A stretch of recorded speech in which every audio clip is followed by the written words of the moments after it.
From Elle in a new Rolling Stone interview, Taylor Swift addressed all the major headlines about her life in the past 3 years, from her and Kanye West's drama to why she just recently became politically active. And finally, she discussed the disgusting fact that white supremacists thought she was part of her team because she didn't speak out against them in 2016. Her silence was partly because she literally didn't know it was happening. She was purposefully staying offline, prioritizing her own mental health. Rolling Stone mentioned that until she endorsed Democratic candidates, many right-wingers and worse assumed she was on their side.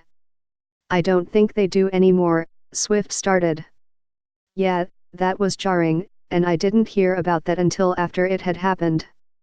Because at this point, for a very long time, I didn't have the internet on my phone, and my team and my family were really worried about me because I was not in a good place.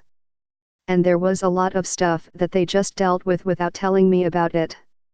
Which is the only time that's ever happened in my career.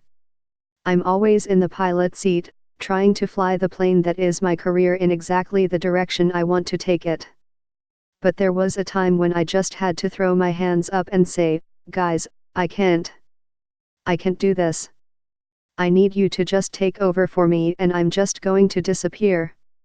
Swift was asked if she was referring to when a white supremacist site suggested she sympathized with them.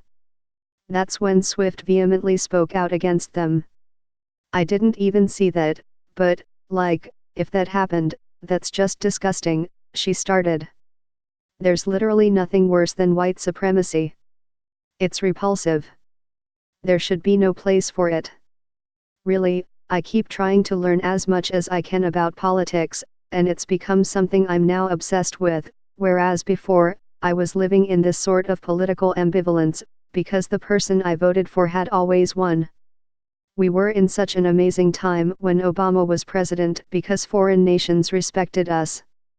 We were so excited to have this dignified person in the White House.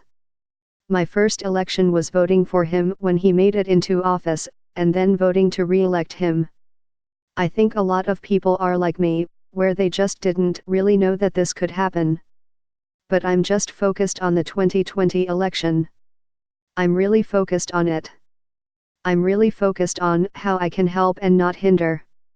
Because I also don't want it to backfire again, because I do feel that the celebrity involvement with Hillary Clinton's campaign was used against her in a lot of ways. You might also like 10 pairs of white sneakers that go with everything, 50 surprising things you never knew about Sex and the City, 20 serums to solve all your skincare problems.